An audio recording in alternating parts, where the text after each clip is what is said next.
All right, let me see this. All right. When was this? May 29th this year.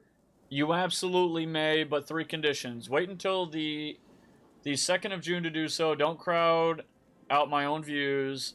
The 25-hour pre-final shape downtime is a great opportunity. Strongly recommend that people go and like the video. Don't skip the sponsor. They funded us. Yeah, I think that's fair. Okay, and Broman asked this. Who's Broman? Who is this? Oh, it's another dude. Okay, cool. Alright, so he did say it. Yeah, he said it. Yeah, alright. That's cool. This is for the 10-hour video? Let me just make sure. May we stream this? What was he talking about? Oh, I did the math. I can confirm. Oh, over 9 hours long. There it is. Yep. Okay. Okay. So, do you guys want to watch a little bit of it right now? I heard this guy has a voice like smooth whiskey. I made that up. Somebody else said something else. I forget what it was. But they said he has a really nice British voice. But I hear it's nice. If it's nice, it's nice. All right, let's hear it. Greetings everyone, my name is Bife here. I've covered Destiny's lore for just over 7 years now, and ahead of the end of Destiny's first saga, I'm taking this chance to give you all a look into the complete story of Destiny. You guys are right about the voice, I'll tell you what. I'll tell you what, man, he was right.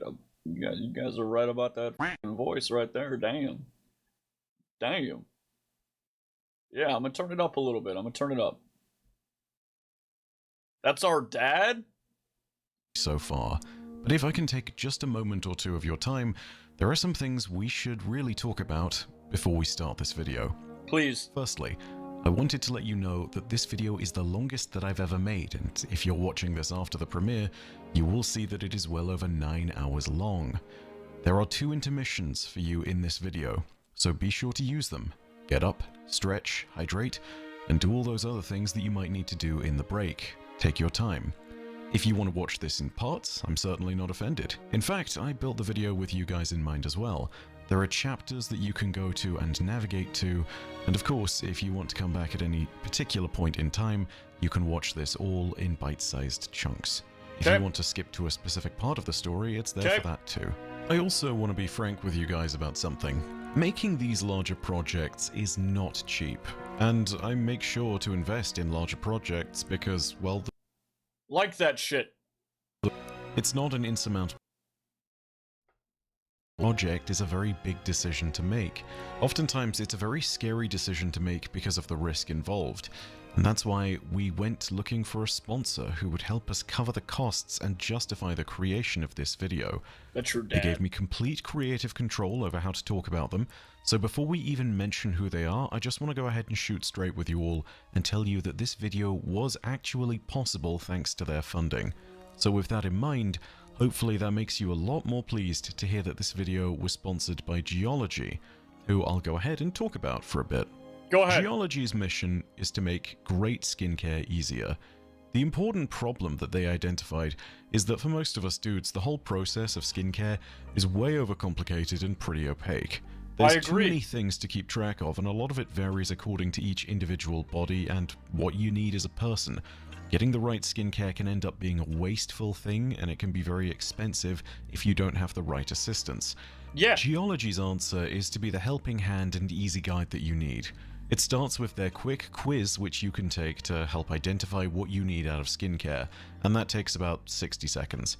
After that, they'll recommend a personalized routine. He specifically asked that if you react to it or talk, watch it or anything, do not skip the ad. So I'm not going to skip the sponsor, because again, he needs to make the monies. I might buy this. It looks kind of cool. Just for you. And each of the products that you get in there has clear labeling telling you which of the products you should use first and how often you should use it. It's just really simple. I have been receiving their products as a result of being sponsored by them in the past, and I got some more of their product from this, and I can tell you that I use their skincare, and I can tell you that I also use their shower gel. There's a lot of stuff they do, and all of it is just very good. I've been using it for months now. It's really simple and Geology's system just works. You can tell by the 10,000 5-star reviews that they have and the over 30 prestigious awards that they have. Yeah, this is the lore video. I'm not gonna lie, boys. I've actually been looking for a body wash and shampoo that's all natural, because what happens is I do my shit and it ends up being really greasy. And you guys ever wash your hands with dish soap or hand soap and you feel like you have like this film over your hands? It's like you can't see it. It's not 100% there, but you know, like I don't know how to explain it, dude. It's like having a rubber glove on that's invisible. It's weird. Maybe I don't know, maybe Have one. Getting I don't better know, man. skin Maybe it's like care a sensory isn't thing. complicated with Geology, so use my code for an absolutely enormous 100% off your trial set and 50% off of free? any add-ons on your first proper box. The only thing you need to pay for in your trial box is the shipping. So, thank you very much to Geology for sponsoring this video and making its creation possible. Whilst the sponsor was also very important, I definitely couldn't have made this video without the help of a few key people. First of all, let's talk about Aslar and Shrike. Aslar is the talented artist who created the art in the chapter cards and the awesome animated fly-throughs that help to really show the story locations as we move through the world of Destiny. Whoa. Whoa, what? What? I thought he was just gonna be using his scrumdiddlyumptious voice over, like, gameplay. I didn't expect animations. We're getting animations. We're getting art. He's not a slacker? Damn. He goes all out. Yeah, I get what he means when he says it's not cheap. That's crazy, man. This shit is a movie? Who do you think Biff is? I don't know. I'm figuring that out. I want to hear... Or it's not Biff, it's Bife. I want to hear Bife say the thing on the moon or whatever it was. I want to hear him say the dinglage line, dude.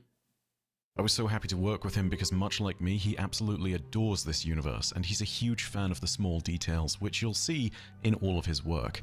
If you want to support him, his work is fantastic, and you can find a link to his Patreon and his socials down below in the description. What the fuck, if you want Alex? to commission him or buy his art, I know that he'd very much appreciate that too. You can find some of the art from this project being sold by Aslar right now if you check those links. Shrike, aka Martin, is the editor on this project and the editor on my videos generally, and he has helped tirelessly to add context and visuals to each part of the video. Whilst this was a split effort, without him, I would never have been able to take on a project of this scale, so a huge thank you goes out to Martin as well. I also... I'm not gonna lie, my expectations were like... I don't want to put on like a scale, but I will. They were probably sitting at like an 8 out of 10. The first 5 minutes has taught me nothing, but I'm still so invested. I don't even know how to grasp it. I don't know if it's because of the little thing on his desk and I'm just addicted to that now, or it's because of the voice. And I think it's good, man. I don't know. Like, the explanation is calm, believable. got in I don't touch know. with a few He other knows what he's artists doing. from some of my old projects. The guy got a career in voiceover without directly looking into voiceover. It's impressive. It hooks you in 100%, man. It's sultry. Damn. Like, I feel like his voice reminds me of the perfect steak in a way. My name is Beef. Yeah. Thanks for the follow, dude. 3D animation too. Yeah. You see, there are some bits in Destiny's lore that just don't get portrayed in-game a lot, and so we lifted some stuff from old projects How the fuck did they make them sitting in the chair like that? with their permission. This includes Metaworks 818, aka Ben. Ben was kind enough to allow us to use the art that we had used for Dynasty, the complete story of Savathun and the Witch Queen and the Hive, okay. and that was something which allowed us to fill in those relevant sections of the video. With that in mind, the Dynasty animation team, aka Reed, Drexus, and the Judd sub, were also kind enough to allow those animations from Dynasty to be reused. Duba Plays also gets a shout out here because my to this God. day they have some of the best Vault of Glass B-roll ever taken, and I was allowed to use it thanks to them. Cool. Some supplemental footage was also taken from the Destiny Lore Vault, where my own archives were lacking, theirs were not. Their dedication to preserving Destiny's lore and story is utterly remarkable, and it's a great thing to have in a live service game where a lot of this stuff is going to eventually cease to be, unless Bungie eventually restores it. If, like me, you're a big lore junkie... That kind of reminds me of the, like, do you guys, I forget what it's called, but do you guys know about the, thanks for the sub, dude, the map in Minecraft where essentially, and I just like got re-upped on this the other day because it showed up in a YouTube short. It's funny, but there's a map in Minecraft. It's essentially a library, and you go through there, and people have copy pasted a bunch of books that are banned in other countries. So, like, let's say you're in China or another Communist Party country, ruled country. You go in there, you download the Minecraft map, and then you have access to all the information. It's a little bit, it's unrelated, but I just saw it yesterday, and it kind of reminded me when I was a kid. I thought I should, I downloaded that years ago because I thought it was so cool. For me, it was like the Anarchy Cookbook, and I was in there just reading shit in Minecraft when I could have been reading it on like a Kindle or like a PDF or whatever. It just felt cool doing it in there. Plus the the page turning sound is actually kind of satisfying. Junkie, they are random, but a fantastic resource. In this project, you might also from time to time hear some fantastic music. Yeah, the Uncensored Library. I don't remember if that's what it's called, but that's what it reminds me of, yeah. But not all of it is the Destiny OST. That fantastic music that is not by Bungie's own talented artists. I've actually used Blender a little bit. I am terrible in Blender, but I made the donut. I followed the donut guide from, I forget his name. I feel terrible. Everyone knows the fucking donut guide. And then I also did a sword, half of a sword from another guide. And I felt like I learned absolutely nothing because Blender was so complex and I wasn't invested enough to actually grasp what they had been meaning to teach you in the guide. Instead, I kind of just followed along. Is the work of James Thistleton, who created the alternative rendition of Deepstone Lullaby that plays at the intro and outro, as well as the Shattered Suns soundtrack for Rulk's part in this story. All the respective links to anyone who contributed to the video in any manner are found down below in the description. Thanks to the last-minute raid team who helped me to grab some of the missing footage I had from the Deepstone Crypt and from Rulk. You guys were all awesome, very patient, and you let us get critical parts of the video done. For that matter, if at any point during this video's creation you were responsible for supporting and helping me out on anything, thank you. My heart goes out to you as well. And lastly, to all of you, the viewers back at home, thank you for just sitting and watching. Normally, at the end of my videos, I tend to say that your viewership is quite enough for me, and that's my way of telling you that I get that some people just want to turn up, watch the video, listen to the audio, and then call it a day. You're doing a lot of stuff, your life is hard as is, and you just want your entertainment without fuss. And I respect that, because yeah, life's rough. However, this is the one time I'm going to make an exception, and to ask you if you are one of those people who has appreciated my content quietly for years, to just go ahead and hit the like button. If you are one of the veterans to my channel, if you've just come from the updated video, or whether you're completely new to Destiny's story, regardless of who you are, that like greatly helps me. And I know it's the same shtick you'll hear from every single YouTuber, but it does work, and I think that the amount of effort we've put into this video speaks for itself. If there is a video worthy of your like today, I hope it is the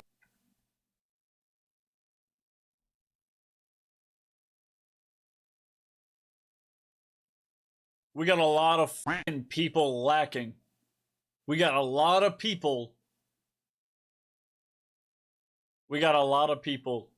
I'm gonna be honest. So far, this video more than deserves a like. More than deserves a like. It is crazy well put together. The music, dude. The music, man. Get in there and like that shit, boys, if you haven't for some reason. You guys showed me this. I think you guys have seen it. But if you haven't liked it for whatever reason, get on your first, second, and third account and like it. But, yeah, I don't know, man. I feel like it is kind of cringe when people ask for likes and shit. I don't think it's cringe to thank for it, but that's a pretty good way to do it. Like, he's just like, damn, like, He's not asking for a dono. He's not asking for Patreon. He's like, give me a fucking like, please. And it's still a request, you know? This one. But with all that said, you have reasonable. all been patiently waiting long enough. It's time I sat down and started to tell you all a tale. From the mysterious origins before time, to the potential end of everything and the dawning of the final shape. My name is Bife, and this is the complete story of Destiny, the Light and Dark Saga.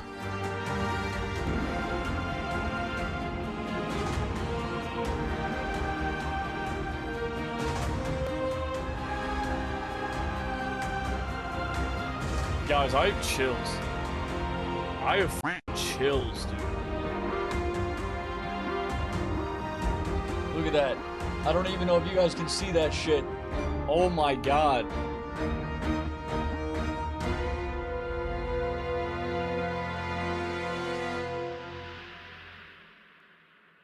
I feel like I just sat down in the theater for Infinity War. Virus2 says welcome to D2. Thanks, dude.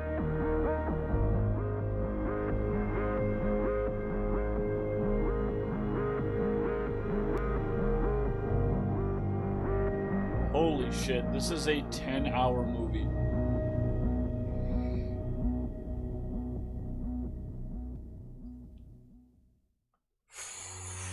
I might have lied earlier, boys. It's already been 9 minutes in. We've probably been talking about this for 20. It might go a little bit longer. I want to do the campaign. I want to start Witch Queen, but I might do a little bit longer on this. I'm kind of sucked, man. I feel like I got this suck. He used a vortex grenade on me, dude. Got me.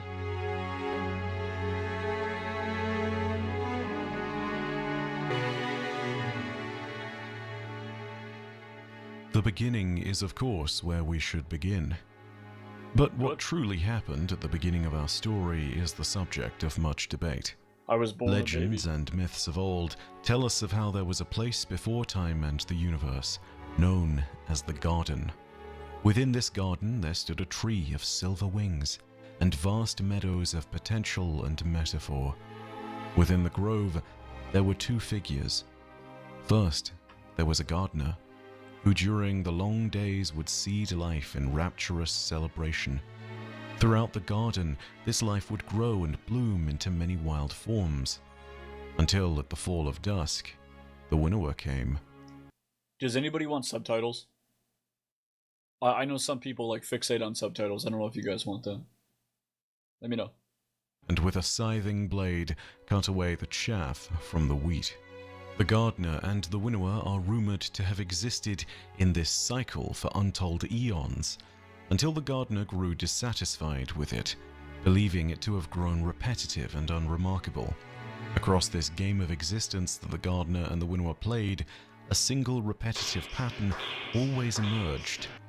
It was always the winning play, a final shape that defined the form of victory.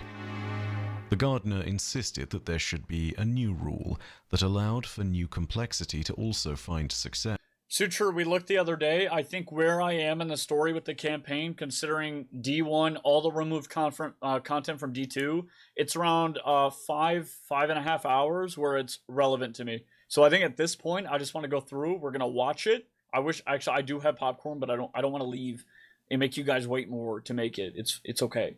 But I'm gonna take it in chunks. The winnower disagreed, probably less than stating an hour that at a from time. this idea, unnecessary suffering would be born. From this disagreement, conflict brewed between the gardener and the winnower. Their conflict brought about the creation of the universe, and the garden fell into ruin. The gardener and the winnower fought and brought down the tree of silver wings, and left its stump to smoke amid the meadows. If rumors are to be believed, this conflict also brought about the escape of primal patterns that survived and took root in our universe with an aim of survival at all costs.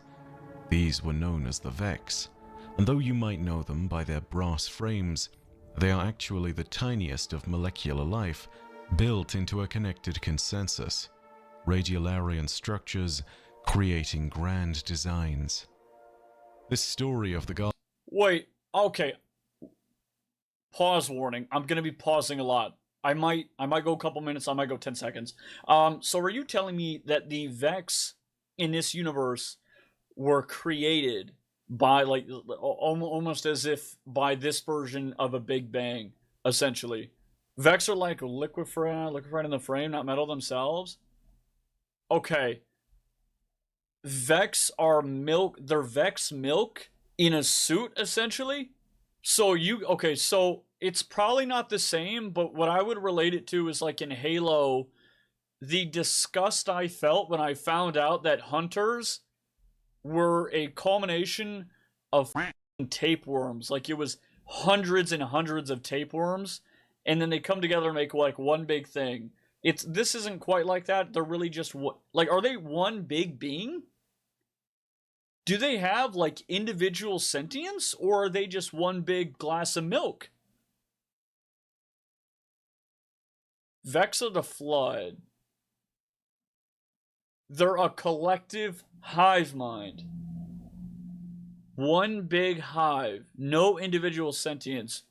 A milky Borg. Okay. They are hive mind collective. One conscious. Really? They can have individual acts and everything, but they're called the Hive because they act as... Oh, no, they're not the Hive. No, the Hive are something else. These are the Vex. So the Vex, okay, yeah, the Vex are a hive mind. Yeah, sure. They look to create perfection. Okay, they're microscopic hive minds. Bifolic strain. Okay, yeah, we'll watch more. When it comes to the Vex, we faced only the Wyverns and deemed combat frames. The rest are faced and all considered janitor. Holy fuck. Okay, they're the oldest of any of the enemy races in the game? It seems like they're probably the oldest race in the game. Right? Other than the two creators, the Widower and the Gardener, right? Okay, alright, well, let's watch more. And Winnower and their conflict was told to us through some of our first interactions with the Black Fleet, the great pyramid vessels of our most ancient enemy. It gives us some of our only potential ideas about what occurred at the start of the universe. Whether this story is true or not is still debated to this day. But what is not debated is that the primal forces that the Gardener and Winnower supposedly aligned with are very real. The Gardener seemingly was aligned with the light, a power associated with the physical universe, creation and chaos, matter, gravity, energy. The Winnower seemed to be aligned with the darkness, which is associated with control and the domain of the mind, one's will, dreams, and nightmares. Wow. These powers of the light and the dark are known to supersede the typical laws of the universe, bending and breaking those laws of physics and matter on the whims of those that use these strand in stasis. These powers of light and dark. They sidestep causality, and for these reasons individuals who wield the light and dark are referred to as paracausal or acausal. We may not know whether the light and dark truly originated with the mythical Gardener and Winnower, but we do know that these powers are found in the universe in a pair of ancient presences, incomprehensible things, entities of a sort. They are the Traveler, which is a source of the light, and the Veil, which is Winnower, but we do know that these powers are found in the universe in a pair of ancient presences, incomprehensible things, entities of a sort. They are the Traveler, which is a source of the light, and the Veil, which is a source of the darkness. When these two great constructs were created is unclear, but our story truly begins with their discovery by an ancient and unnamed people long ago. Yeah, okay, so the Traveler is essentially, it's less of a beacon, I guess, but it's more of, I don't know how to say it, but almost like light incarnate, essentially, right? Does that make sense? Like, it is the light, in a way. Or rather, it is in essence the... I get, like, I would almost call it like a great beholder or something, right? Okay. And then what was the other thing? What was the other thing? It's almost like yin and yang. It has will, something akin to it. The veil, and then the veil. And the veil is essentially a similar entity or non-entity, whatever, we don't know what it is, which is what the winnower sided with, or like, I don't, that's what I don't, I'm already confused because there's a gardener and they align themselves with these forces, but where are they? Like, where are they exactly? Like, is the winnower a thing and is the gardener a thing, or are they just gone? We don't know fully yet. Because the way, like, the way that I could conflate this would be like to, and this is only because I grew up on this, whatever your beliefs are, this is just the analogy, is like, like, I think Jesus, or like in the Bible, right? It's like Jesus is God, and then God is the three things, right? It's like the Holy Spirit, the Father, and the Son. It's like they are these individual things. And I'm not trying to get religious. I'm just talking about strictly what it talks about, right? And what I'm saying is like they're like conflated. You can conflate the two. Yeah, so like the gardener and the traveler are essentially the same things, right? The largest masses of light and dark in the universe, the winnower has reached out to us, which is slight spoilers, connect us. Okay. Gardener could be the traveler, or it might be the Black Garden. Okay. So it's more of an essence, right? Again, it's more like light incarnate, and it may take many forms or shapes, but we don't have confirmation, essentially. The winnower is real, the witness, but the first blade. Okay, yeah, sure. Okay, yeah, no, I know I'm probably getting ahead of myself. I just want to make sure I understand some things. I don't know. Yeah, we're watching the vid. We're watching the vid. I shall simply call them the precursors to all that would follow. The precursors were once nomads who would wander across their homeworld to survive. That was until the day they discovered something buried in the wastes of their world. They discovered the Traveler. It blessed this precursor civilization with the bounty that it would provide to thousands of others before eventually... Okay, was this the Vex? No, this is a random precursor society, right? ...created is unclear. But our story truly begins with their discovery by an ancient and unnamed people long ago. For the purposes of our story, I shall simply call them the precursors to all that would follow. The precursors were once nomads who would wander across their homeworld to survive. That was until the day they discovered something buried in the wastes of their world. They discovered the Traveler. It blessed this precursor civilization with the bounty that it would provide to thousands of others before eventually reaching humanity. The nomadic precursors advanced their technology and society under the silent benevolence of the Traveler. But whilst it doted on them with many gifts, its silence meant that the precursors were left with little in the way of guidance. Oh my God. Alright, I don't mean to jump ahead, right? I don't mean to jump ahead, but this already looks to me like this unknown precursor race would be the race that the witness is from, given the pyramids. So essentially they're salty, just like the Fallen or the Elixni, right? So they're just pissed off. Ding, ding, ding.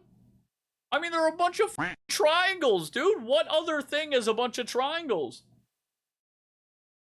Okay, don't tell me more. I'm sure there's more to it. I bet. Okay, I'm gonna do it. Okay.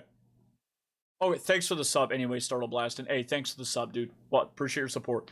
Yeah, I know. You guys are gonna say keep watching, but like, I gotta make sure that I talk about it, because for me, it's like expelling the information is the way that I retain it, if that makes sense. It's probably like a dumb habit, but anyway, it is what it is. They had been given abundance, but no meaning or direction. Their search for meaning defined their entire society. All of them were seeking to understand how to bring about a perfect universe. Many factions would search for this simple idea and how it might be accomplished. They called it the final shape. After much time, the scholar Called the name of the newest expansion. That makes sense. So, yeah, okay, yeah. Interesting. Of the precursor people discovered I really wish, that the I don't think you guys understand, like, now how much I wish I was here earlier. I don't think you guys get it. Like, I'm getting that, like, that feeling where I'm like, fuck, man, if only I was here 6 months before, like, the final shape dropped. Because I feel like I did the season and I did the first campaign because it was free and it was there on, like, day 1 or 2. And it kind of gave me a little bit of nuggets, right? Damn. traveler shared a connection. It's not FOMO. It's like the same way that I wish I was able to play the game for a decent duration while before, like, I wanted to get attached to Cade before he died. Because, like, it's not FOMO. It's not fear of missing out.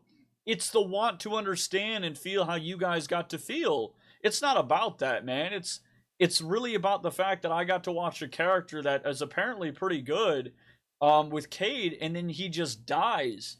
And then and then it's spoiled. It's just like, I kind of wish I was there to, like, it's, you know what I mean? It's like, damn, I didn't get to feel it in the way that you guys are feeling it because you guys are so attached to it. So it's interesting, you know? It's not FOMO.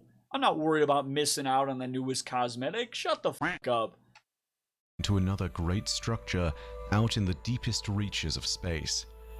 This was the Veil, and they rushed to Sexy claim voice, it though, I'm telling after you. they were made aware of its existence, realizing that whilst the Traveler presented the powers of the light, the Veil presented the powers of something very different: darkness. To the Precursor people, this discovery was meant to change everything for the better. Wait, where? Realizing that out in Where? the deepest reaches of deep. After much time, the scholars of the Precursor people discovered that the Traveler shared a connection to another great structure out in the deepest reaches of space. This was the Veil, and they rushed to claim it after they were made aware of its existence, Forbidden realizing Jawbreaker. that whilst the Traveler presented the powers of the light, the Veil presented the powers of something very different: darkness. To the Precursor people, this discovery was meant to change everything for the better. They knew much about the light of the Traveler. They knew of the bounty it could bring, but they also knew that the light bred chaos and destruction when untamed and unchecked.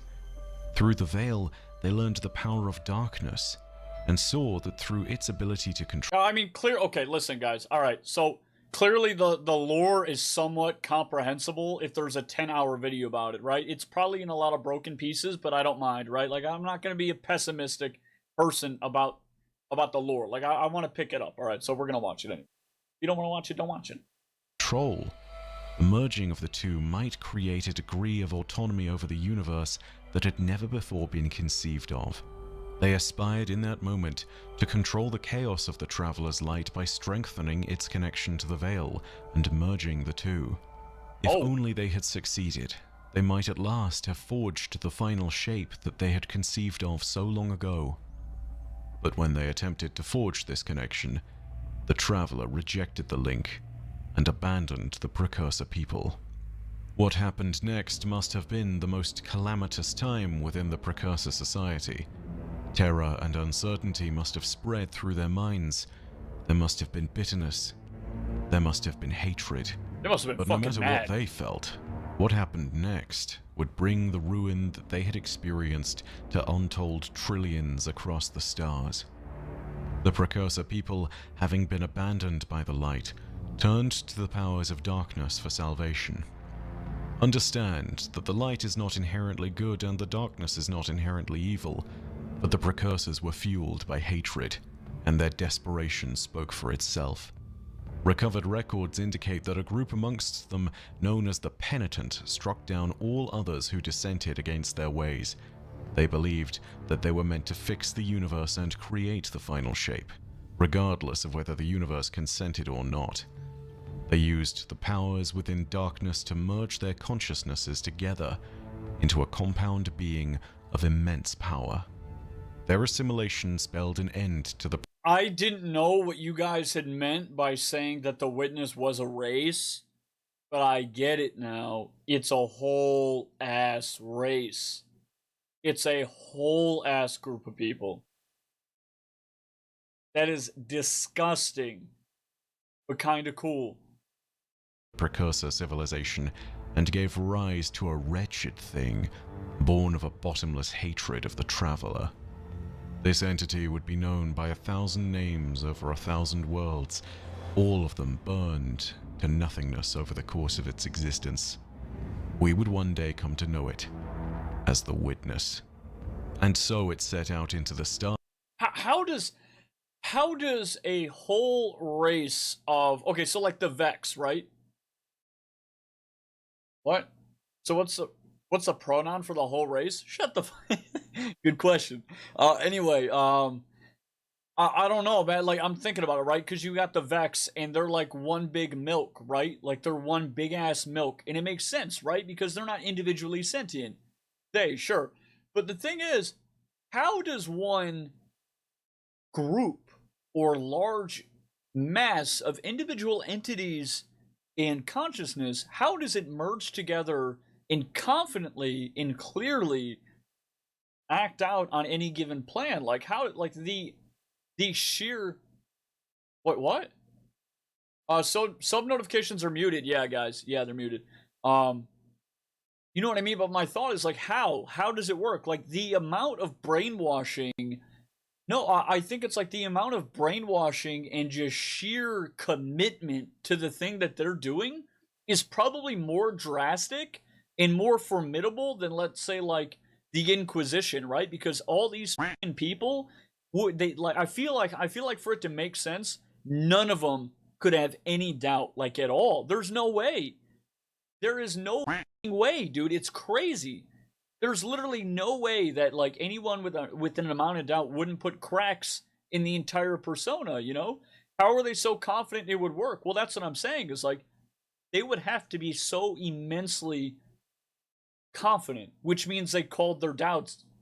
Exactly, man, exactly. So they got rid of all the people who disappeared. Like, who disagreed, rather. They got rid of all of them. The question is explained in the final shape? Hell yeah, dude. Do it. To pursue the traveler. With it, the Witness took the vessels of the civilization that had brought about its creation, an armada of obsidian black pyramid vessels, which represented destruction untold. Along with this black fleet, the Welcome, Andrew. Thanks, man. Witness brought the Veil, pursuing the traveler with the same intent as its precursor creators. The Witness would see the combination of light and darkness, and with it, a world without change, a world without chaos would be brought about, an immutable, perfected, final shape to the universe. And this time, unlike the precursors, the Witness would not seek the final shape out of a need for perfection alone. It would seek it out of a desire to subjugate the traveler and all those that might oppose its will. What? Okay, so it's mad because it got stood up, it went to the second choice, and now it's out for revenge for the first. Is that the gist, basically? But if it was to succeed... My name is Boof. Okay, unironically, I used to play with a guy, his name was My Name is Boof in Ark Survival Evolved. He was cool, but he was toxic. No, he wasn't, no. Yes, he was. He was toxic. The Witness would need to gather adherents to its cause, disciples that would help pave the way for its purpose. That is what led to the rise of the first disciple, and they would not call him a conqueror or a mere tyrant. A Diddy disciple? So, okay, so is it a coincidence, by the way, that assholes in games are normally elves? Like, I normally play a Dark Elf on the Elder Scrolls. How come it kind of looks like an elf? Like, why, like, I don't know what it is about this body type. But I believe that they're an asshole. I believe that they're probably a vengeful piece of shit. And I'm a skinny dude. It's just like, it's a little bit different. It's just like, they just look pretentious. That is insane. I just mean like high elves, man. Like, think about high elves. I always like them because you get the buff, but they're fucking assholes, man. The Witness is cute. The Witness is a piece of shit. So far, what do you mean? Raw killed those entire race because the dad betrayed him? Oh, you're talking about some dude. Okay, okay. Wait, what happened? What's insane? What? Okay, okay, we're good. We're good. Watching it. What type of elves do you look at? Disciple. Dark elves. And Dark they elves would are not cool, call though. him a conqueror or a mere tyrant. He was worse. He would be known as the Subjugator. Subjugator, okay.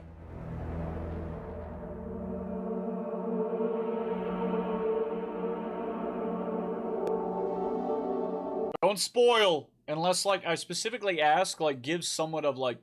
If you guys want to answer, just remember I don't actually want it to be spoiled. It's more like headcanon. I'm trying to form a headcanon. Thanks for the follow.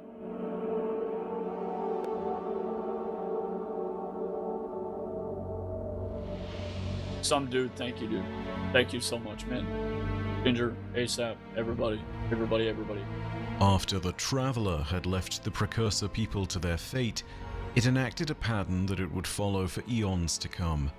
It would move onward and find another civilization to uplift. This cycle has been repeated countless times, and as best we know it in the Traveler's wake, the Witness has always followed, meaning that wherever... Some dude, good luck. Good luck in your dungeon team. Have a good one. I will enjoy Daddy Bife. the Traveler has found itself, eventually, calamity and ruin would follow. Over the course of its journey, the Traveler would arrive at a world orbiting a binary star called Lubrae. It had blessed the Lubraean people with the bounty of the light, and they would also grow and rise in much the same way as the Precursor civilization had. But the Lubraean civilization would be split in two by this action. There were those who lived beneath the Traveler, forming a harsh regime that would rule the planet. This regime would send out its killers that hunted traditional tribal peoples and suppressed them. Those that lived free of this regime had to contend with the two harsh sons of Lubrae and with the terrifying fauna that called the planet home. Okay. By the time the Traveler had left the Lubraeans, the division in their society had become a wound that would never heal, a scar upon their people that governed their entire way of life, be they of the regime or of the tribes. Savagery ruled this world, a savagery that would be its undoing, for it was into this world and these savage peoples. What are the Labroom? What are they? What are they? Like, what are these?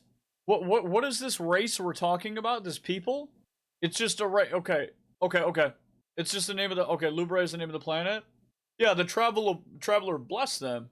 Lubrian, visited by the Traveler. So they got okay. So Guardians weren't created until later on. So there are no Guardians right now, right? Like it's just like this is just like they land. They bless them with technology, I guess, that looks like this. Yeah, okay, so it essentially, like, does it also, like, increase the life expectancy? Does it remove cancer? I'm guessing it does things like this, right? Okay.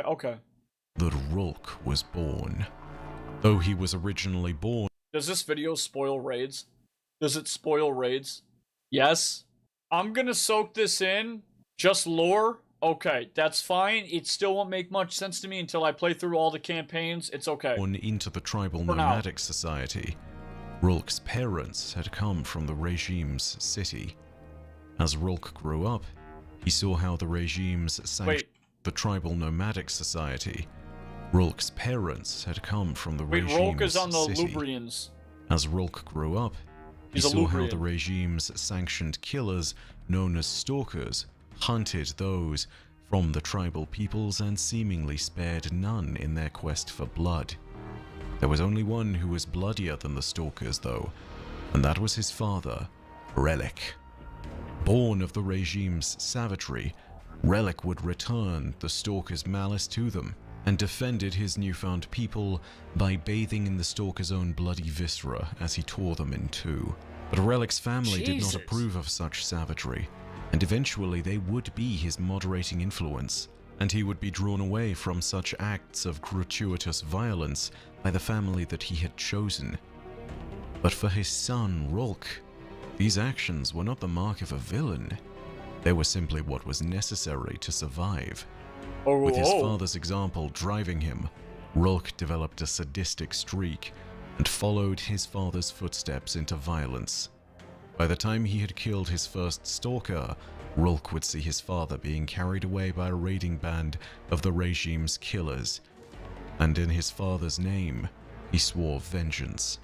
He hunted the stalkers through the darkened wastes of his homeworld, seeking vengeance for his father Relic. He took a glaive from one of the stalkers and called it Relic Sword. It was his objective. He would defend his father, just like his father would have defended him. But by the time Rulk discovered what had truly happened, his realization would change the name of his glaive, for his father's betrayal was written upon the robes he wore. Father's betrayal. So he wasn't actually taken or kidnapped or whatever. He went with them willingly and betrayed him. He now wore the colors of the regime and the stalkers. Rulk was carried away by the stalkers to the regime's city. He would have died there, but his father spoke on his behalf and told the regime authorities that Rulk would enroll in the stalkers, for he was a mighty killer. Time to go kill Dad. And Rulk would do so, because at least amongst the ranks of these killers, there was a degree of honesty. Despite his years of battling against them, the regime may have been harsh, but nobody lied about who they were, unlike his father.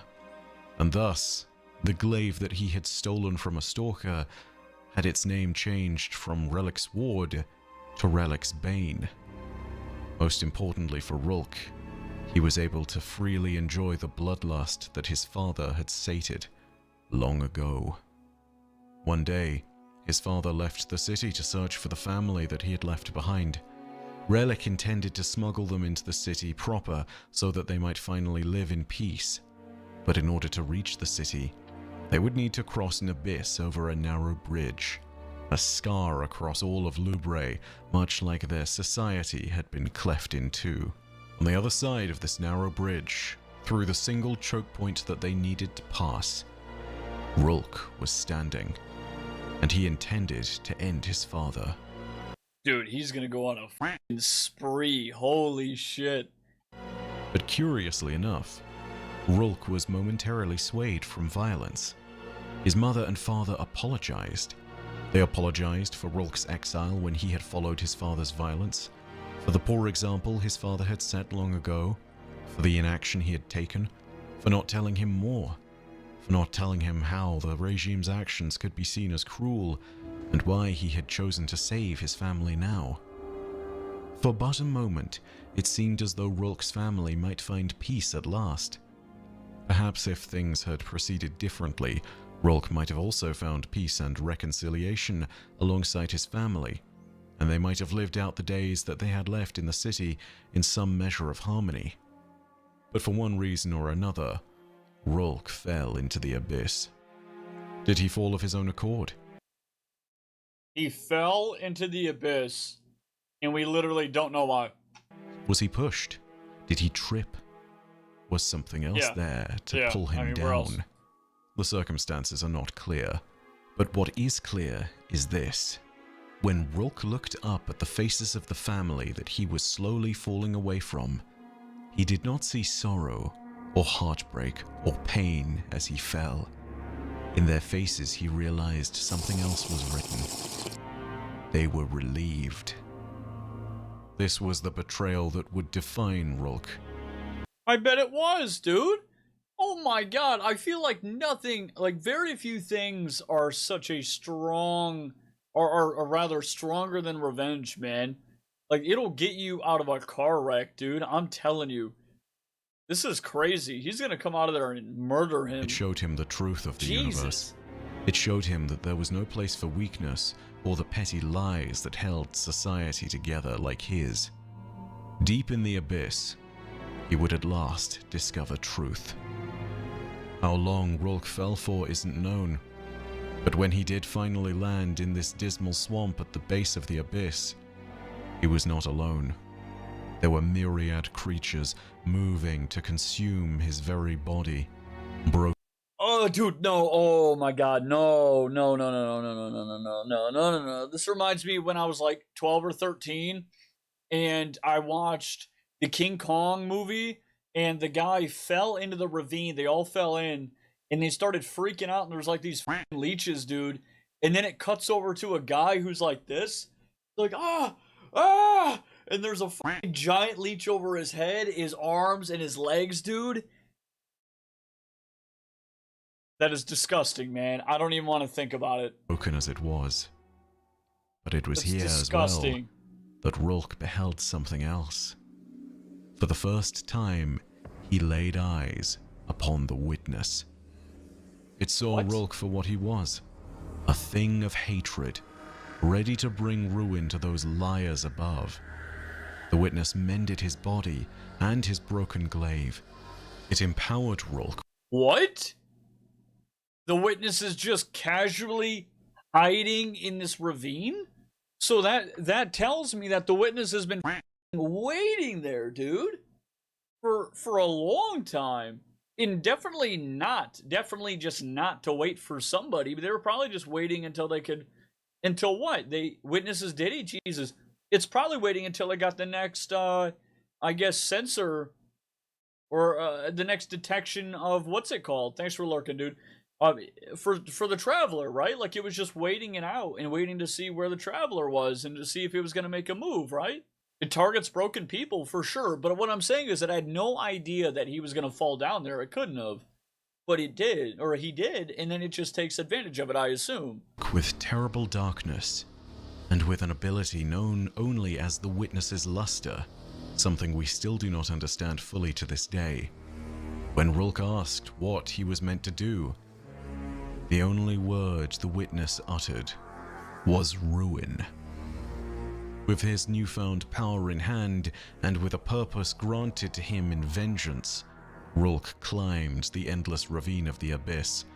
He looks cool, by the way. Clawing his way up out of darkness until he beheld the surface once more. A confused sun had fallen into the pit, but what had crawled out was no sun at all.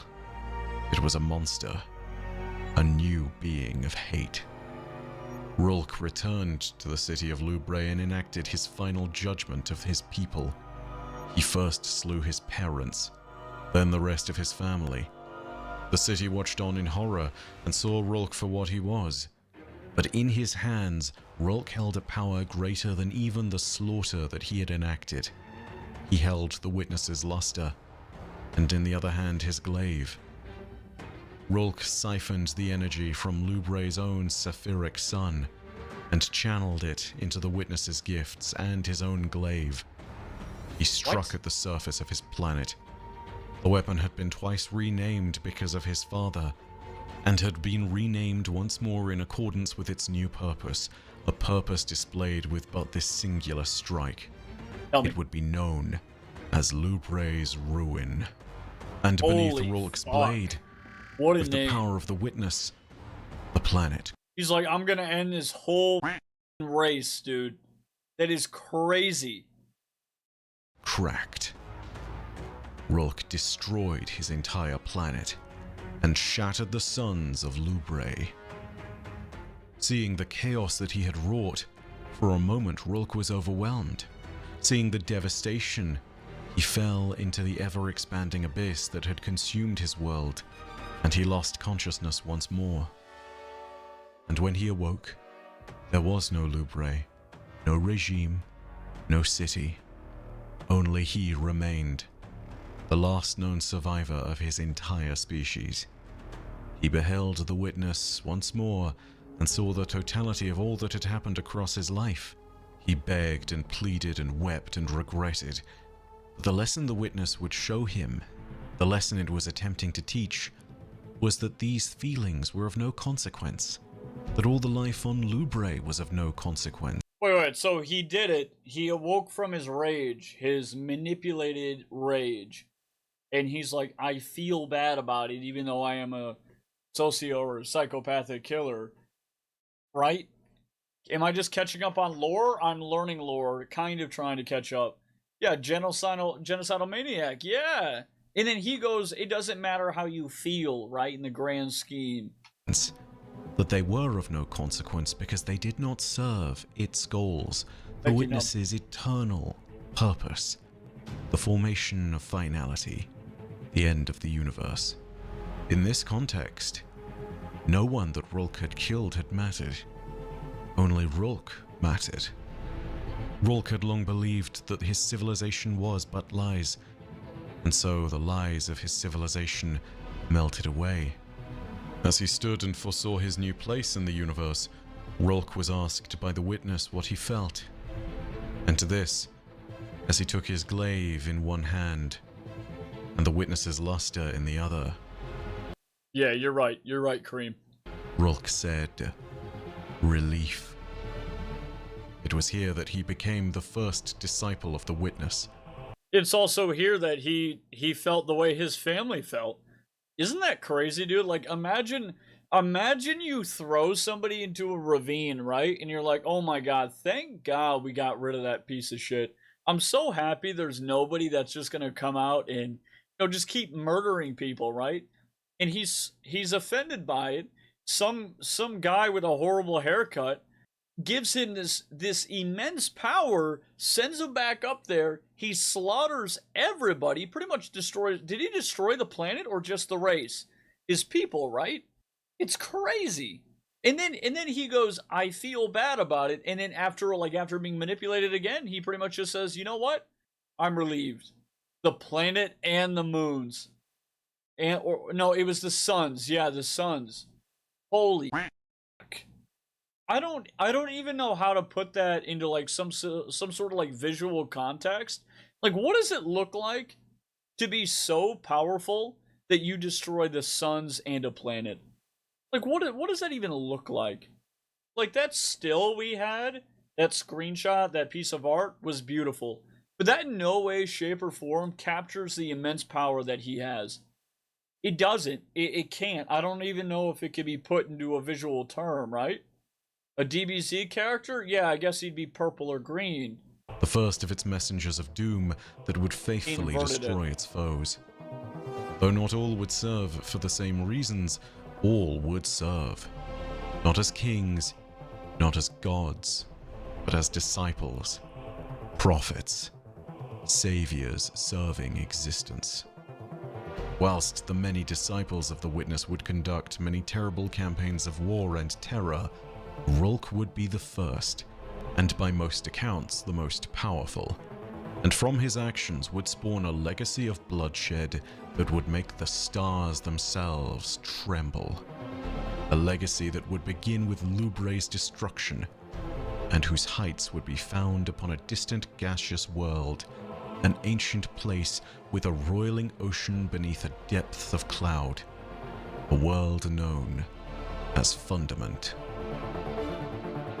Fundament?